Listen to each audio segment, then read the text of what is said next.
In this Marvel's Midnight Suns hero video, we're going to be taking a look at Magik. She is one of the first characters you begin out with in the game. She is a CC and DPS oriented class. And in this video, I want to go through the abilities that I like to use for her, as well as her style of play and what her focus is, and really show you guys how to use this character.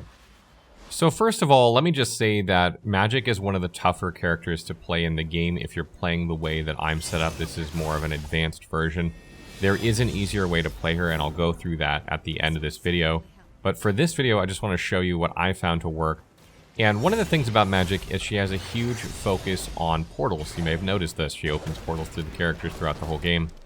And her passive bonus actually gives her a chance to gain a portal that you can cast on the battlefield for free.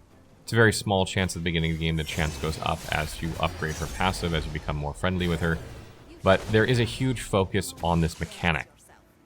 So the first card I want to look at for this style of play is Limbo's Grasp.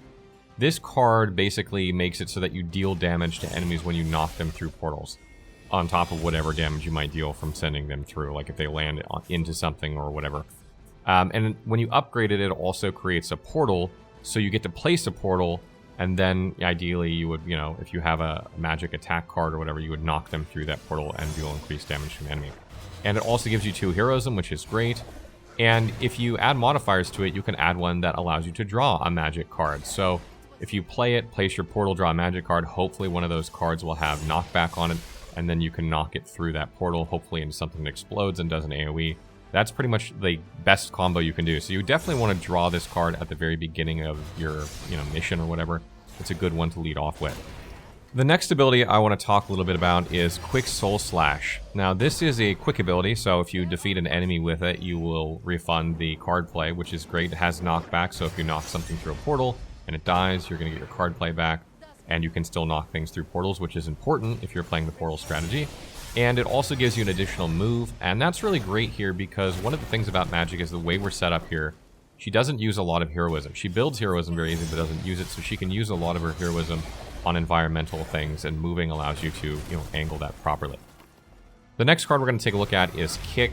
This is a fairly good damaging ability that generates 1 heroism and has knockback on it. It's very important that your attacks have knockback if you're going to go the portal strategy, because if you have a portal out but you only have attacks that don't do knockback, then that portal is pretty much wasted. So you want to make sure they have knockback, so that's one of the reasons we use Kick, but also because you can modify it in order to give you a magic card when you KO an enemy. So if you kick an enemy through a portal and defeat them, or you just kick an enemy in general and defeat them, you can grab a magic card, which might be one of the other cards that you need, like Quick Soul Slash or Limbo's Grasp. So that works out really nicely. A good alternative to this card is Soul Blast. This will allow you a forceful knockback, and on KO you gain counter. Counters are really good for Magik in general because she tends to have aggro from a lot of enemies. I don't know why, but enemies tend to focus on her whenever she's on the battlefield. So this is a nice alternative. You could use 2 Soul Blasts here instead of 2 kicks, or you could have 1 kick and 1 Soul Blast if you don't have both of them. The downside of Soul Blast is it doesn't deal any innate damage. So if you can't knock something into something that's going to deal more damage than the kick will deal, kick's going to come out ahead. So just keep that in mind. And lastly, I have the Banish card here. Now, this doesn't really have anything to do with portals, but what I really like about it is it essentially replaces an enemy or an ally with a drop until the end of turn. So you can protect somebody that's about to die, although you don't really need to do that on easier difficulties. Or you can remove like a boss from the battlefield for a turn. So like, let's say you don't want to deal with that boss on the next turn, you can't kill it, so you just CC it out of the match or the mission for a round while you deal with everything else, take the damage from everything else, and then it comes back in and you can attack it again. So you can see that the general strategy here is to play Limbo's Grasp as soon as you can. Make it so that you deal more damage when you knock enemies through portals, because this is what really ramps up Magik's damage. Put a portal somewhere, hopefully that goes into like an exploding AoE. Draw a magic card. If you don't have anything that's knockback, hopefully that's a kick or a Quick Soul Slash that's got knockback. Use that to knock the enemy through a portal into the explosion, wipe out a bunch of things. Hopefully you refund the magic card with Kick, or maybe you do it through Quick Soul Slash because you can gain cards back that way as well. And then hopefully you gain some more magic cards, like another Limbo's Grasp that you can play, or a Limbo Portal. Maybe you kick an enemy through it again. There's also these nice modifiers on the cards like Banish that give you back the last card that you played, or attack card that you played, so you can pull back Kick or pull back Quick Slash, which is great. Now that's how I play Magik. That's like leaning into the portal aspect. But there is another way to play that I feel like is easier, especially if you don't have all the cards. And that's if you just completely disregard portals and focus on the other cards that Magik has. For instance, Gather, which is a nice sized AoE that deals tons of damage to a lot of enemies and kind of pile them up in one place. Or use something like Trapdoor, which is really great. This not only deals damage to an enemy, but allows you to move them. So you can like put them next to an exploding something or in the path of something you can kick and shove into them, etc. like that. Group enemies up while you deal damage to them for an AoE, which is nice. And something like Reinforcement, which allows you to summon a hero and some of their cards basically draws 2 of their cards that aren't, you know, in the game. It's completely random what you get, obviously.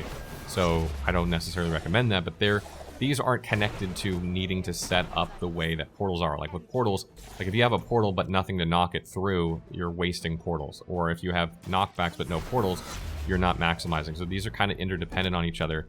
And when you're playing the portal way, you need to keep drawing Magik's cards, like specifically her cards, so you can keep funneling the portal, knock through portal, KO, gain cards back strategy to keep that chain going. But if you are playing this way with these other cards like Trapdoor and Gather and Reinforcement, then you can just draw these cards and use them when it makes sense to use them, and you don't need her cards specifically as much. So one way, she's kind of the shining star. The other way, she kind of fits into a group a little bit better.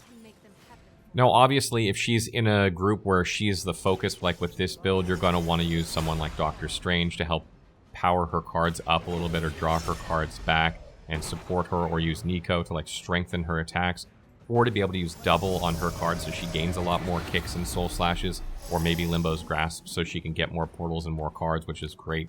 Both of those are really good abilities. Captain America is great just for drawing cards in general. He's got a lot of abilities that allow him to draw cards. Those are really good party members, but you don't want to put her in a party with like Iron Man, for instance, or Captain Marvel, who also really need to draw their own cards if you're playing this way. If she's in a group with those characters, and those are the characters you like to use, you'd be better off setting her up with this other way that I suggested. And also because she generates so much heroism and she doesn't really use heroism at all, she's really good for characters that are heroism hungry, like Nico's very heroism hungry, or Ghost Rider is very heroism hungry, or even Blade to some degree. So if you have a very heroism hungry character, Spider-Man's also very heroism hungry. She groups up well with them because she doesn't use a lot of heroism setup this way. That wraps up our Magik video. I hope that's given you guys some insight on how to play her. If you guys have questions, let me know in the comments. And if you have tips for other people, make sure you leave them there as well, in case I missed anything.